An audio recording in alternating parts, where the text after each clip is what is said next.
Okay, so I'm getting ready to slot the frets in this ebony fretboard. I've got the board prepared. It's 7 millimeters thick, and it's not cut the length yet. I've just left it at the original whatever the length was when I bought it. It's 2 3/8 inches wide, so just a little bit wider than the widest part of the neck right now. So that's that, and then I've got this template. So this is a fret slotting template, okay, and it's notched on this side for 25.5 inch scale length.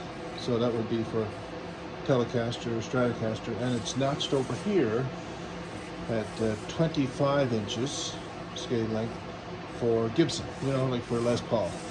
I've built a couple of those so far. Right now, we're going to use 25.5 inch scale length, okay? So, but before we do that, I've got to put a blade in my table saw. And the blade is this blade here that I use for the slotting the frets. Very thin kerf. It's actually 20 thousandths of an inch, right? And that's wide enough, but not too narrow that it won't take the tang on the fret. But when the fret goes in, the tangs will grip on the walls of the cut. Right? Now, I was gonna make sure this thing's turned off. Very important. And we'll change the blade. Okay, I've got the fretboard double stick taped down to the back of this template, and I've got a little nail put here on the wall of my crosscut sled, and these little slots going down here will hook into that nail. So this is going to cut the first fret, or not the first fret. It's going to cut the end of the fretboard that butts against the nut. Okay, so we'll just cut this one.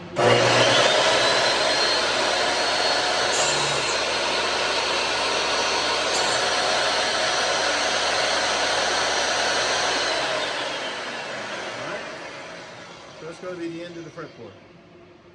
And then we'll go from there and we'll cut 21 frets. And I've got the 21st fret marked down here with a little black dot, just so I don't lose count. So this goes fairly quickly.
So we got 21 fret slots cut.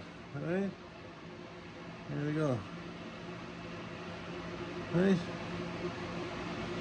Now, if you're cutting those by hand, you'd have to measure each one, what you do is, you start from the nut, and measure each fret down from the nut, and the measurements had to be pretty precise, right? Like, within hundredths, right? Or you won't be able to intonate the guitar properly. So there's our 21 frets cut by the template, so they're accurate. As accurate as it can be with this system anyway, which I think is pretty good. All right.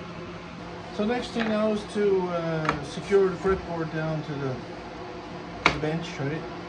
And I've got some, I'm not going to use my double stick tape here. I'm going to do this masking tape and painter's tape and crazy glue business, which works really well and saves on the double stick tape. Which, usually I don't have to.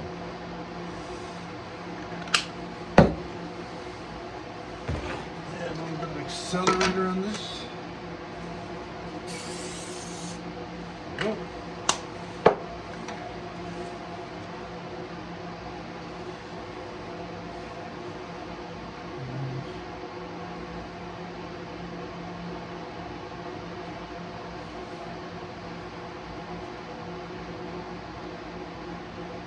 No. That's good.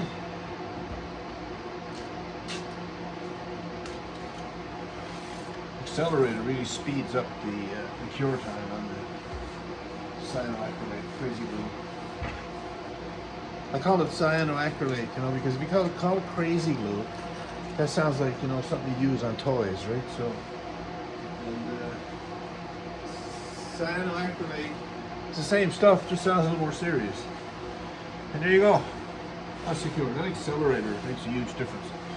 And then I got a fresh piece of 80 grit paper. All right. And we're going to start radiusing this fretboard into a 12-inch radius. And we'll have to be careful. We'll measure periodically at 4 corners to make sure we're not tipping one way or the other, because then we'll adjust our sanding to make sure that we do it flat, right? Just go the full length of the board all the way, back and forth. This is a fairly short, sanding block. It's only 8 inches, so you could, if you went probably out consciously sanding it, uniform pressure and all that, you could put a little dip in the fretboard. I'm thinking about getting a longer radius beam, like 18 inches, which would be fantastic for this job, and also really good for leveling frets. I use this for the frets, but again, longer is better for that job. Alright. So, and I don't like using the blower, the compressed air on this ebony dust, because it's not good for you. If it gets up in the air and you're breathing it. Now I do have a filter system here, and that's running, which is good, but I prefer, not to make it airborne at all. So you see, I've still got, a big flat space in here, and got to keep going. Ebony dust is really good to save. I've got a full jar of it over there now, so I really don't need it, but I keep it for, doing wood repairs and inlays and stuff like that, You mix that with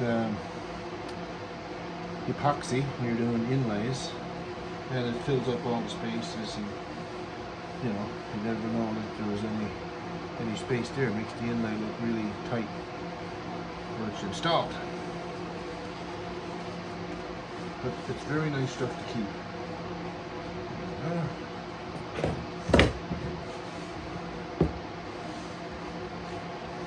I'm just going to check and see how much of it I've got here.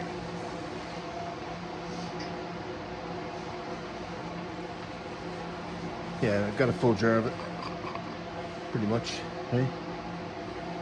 So I think I'm good. I'll keep maybe a little bit of it.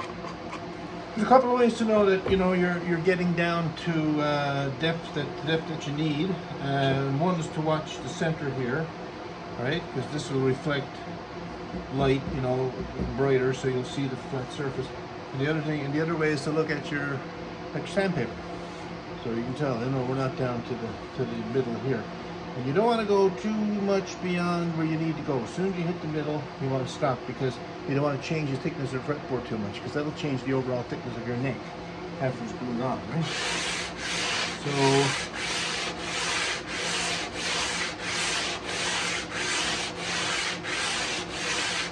not difficult concept, but important to keep these things in mind, right? It's very easy to over sand it, make it too thin, and your frets won't seat, and also, you know, you basically you compromise the thickness of the fretboard, right? And the overall strength of the neck too. We're still going here. Pretty soon now I'll take a measurement on each corner with the vernier, just to be sure that we're, you know, reasonably even in the distribution of the sanding, right?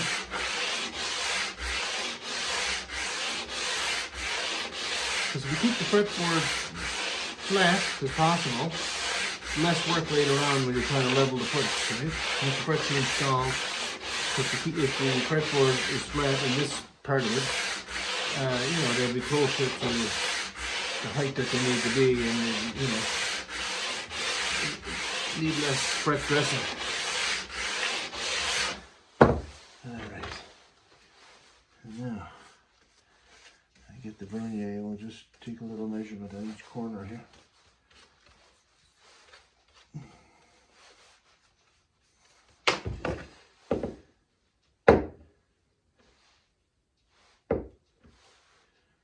Measure in thousandths. Give me a second.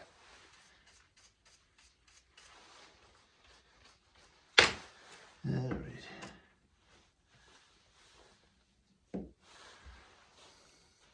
$31 thousandths.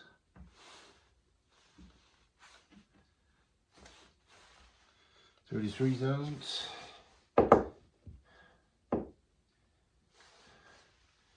32 thousandths.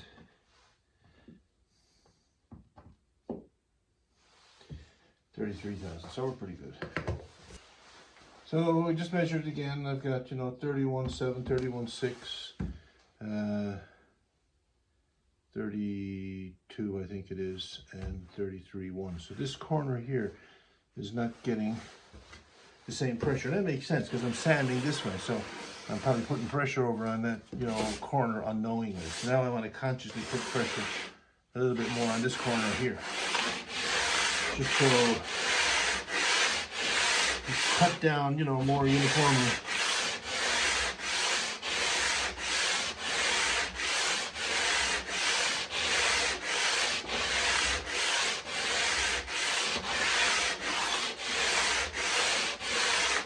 Looks good though. Of course, the deeper you go, the more surface you're contacting, so the more sanding it will take to get, you know, a certain effect, right? A certain change in depth, because of course you're going to cut more surface as you go down.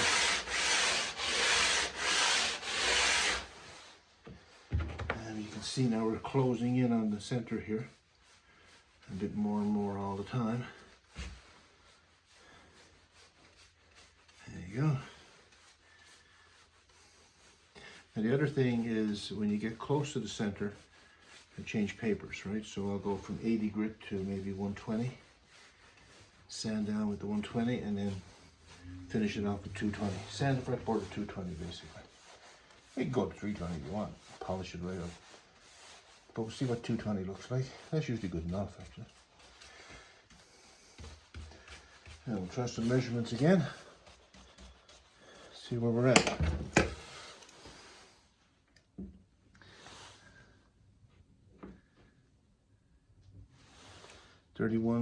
So 317 thousandths. 327. So we're 10 thousandths difference. That's not very much. You live with that. Back here.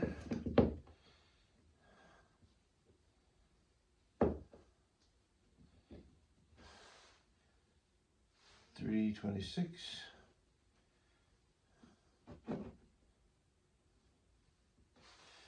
328, 326, 328, and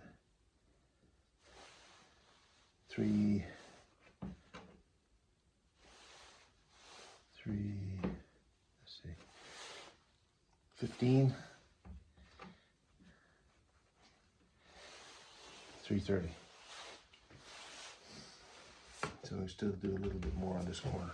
And it's coming along pretty good. I cleaned it up, vacuumed up the ebony dust. And now I can blow the rest of it off without too much concern. Good reason to wear one of these things when you're working with ebony is, you know, really black, right? Washes off soap and water, but still, you know, it gets in your clothes. Right? Because I don't like to get too much sawdust on me because Mrs. said it makes her itchy when I get in bed later on at night. Right? Not good.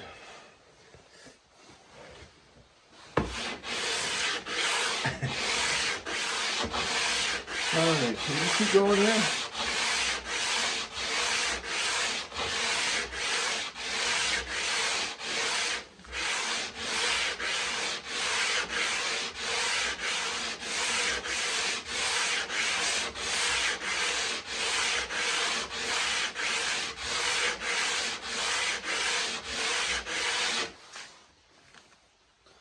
We're getting there, you know, you can see. And we're getting down now, we're very narrow here, you know, and it's very narrow all along here. So, at this point I think I'm going to change papers. I'm going to switch over to 120. See, we're, you know, pretty much picking up some sanding all the way across now. But we're still not there, we're, you know, within a few thousands of the top. Alright, okay, we're at 120 grit. Go over a few times with this and make it a little smoother first. And it's still got some decent cut in it, so you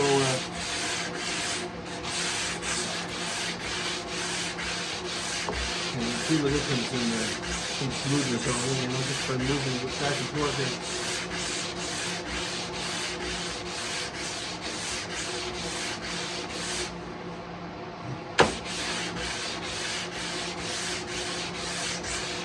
Getting there.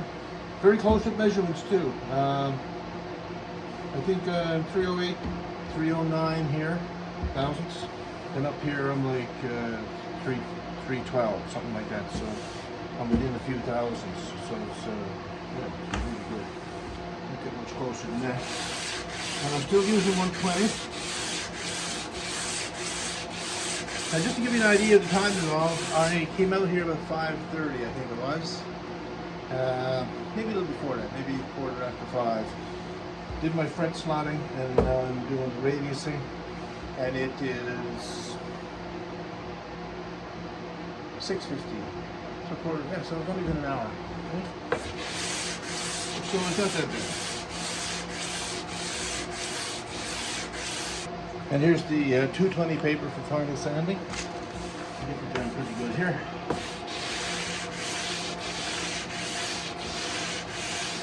Nice paper.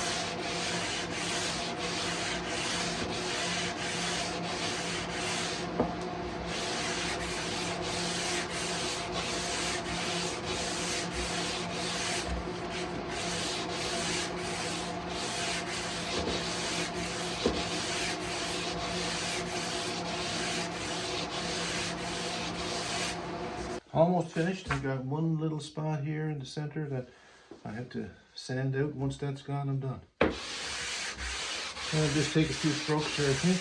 You can see it disappearing all the time.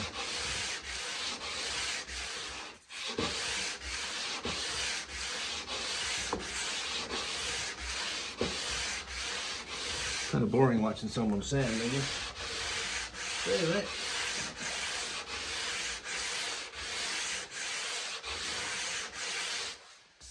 There we go, we're done. We are done. Now, let's check our measurements and see what we got here. Sweep away the dust.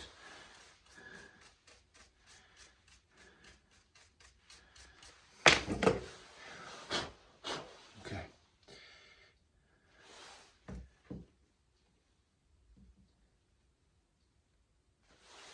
So,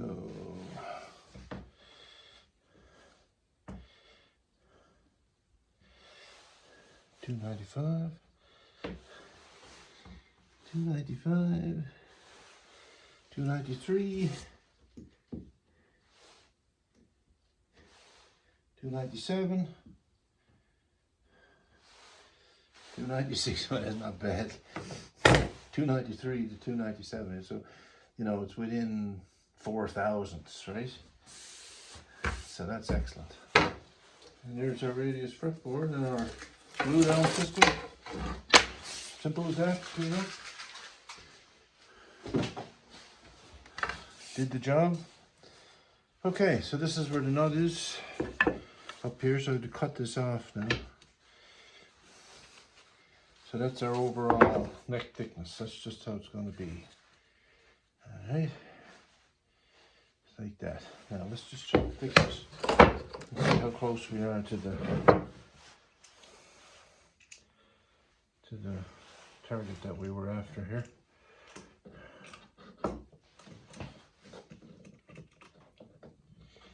So we're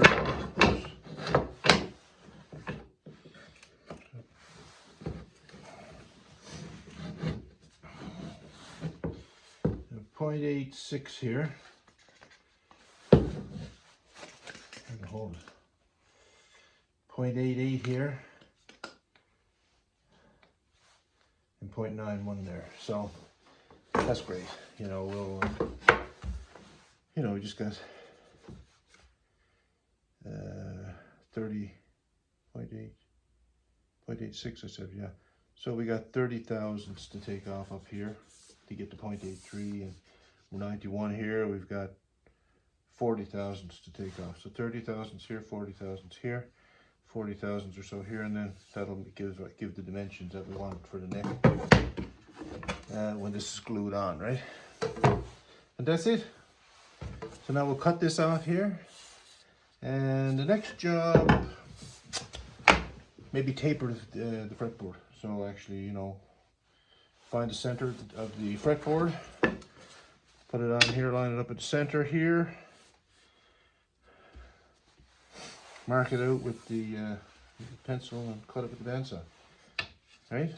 You know, leaving a little bit of room for trimming with the router afterwards on this no-go zone area that I left to do the final trimming with the router. Okay, so I got the fretboard clamped on. I found the midline of the fretboard and brought it along the back, and I put a little mark here and lined it up with the midline of the neck, and the same down on this end. Got the midline of the neck here and the midline of the fretboard, line those up. So now I just make a mark. Pencil marks don't show up real well on ebony, but they show up well enough that you can see them, you know.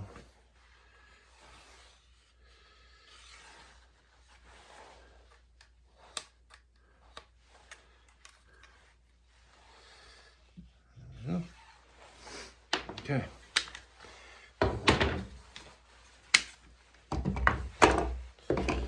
And there's our neck profile in the fretboard. And I extended those lines all the way down. You can see them there. And I've got the pencil lines right down to the corners here, right? And up here. So I'll just carefully bandsaw those, I guess, will be the next step. Okay. Just stay away from the line, do the rest with the router once maybe I can, you know, temporarily secure the fretboard onto the neck with some double stick tape and route the fretboard down to correct dimension, and then take it, put it away. Or actually, after that, we'll do the dot markers. So I'll see what dot markers I've got there. If I've got some pearl, mother of pearl, and we'll get those inlaid, and that won't take long because they're 1/4 inch. Just use a 1/4 inch bit, mark the centers of the fret, and pop them in, right? A little bit of glue. And here's the mineral spirits trick again. So I just put some on the neck, right? And headstock. Put some on the ebony on the fretboard. And there we go. Okay. pretty good. Now, you don't have to put binding on the neck. I put binding on the last one. I'm planning to put binding on this one. I'm not really sure. I'll think about it. Got some time anyway to mull it over. Not hard to do, you know. The other thing we have to do is put the headstock veneer on here. So I have to plan what we're going to do for that. A piece of rosewood or a piece of ebony. I'm thinking for contrast, maybe a piece of rosewood. You know? Yeah, I think maybe a piece of rosewood would be good. We'll see. Again, right?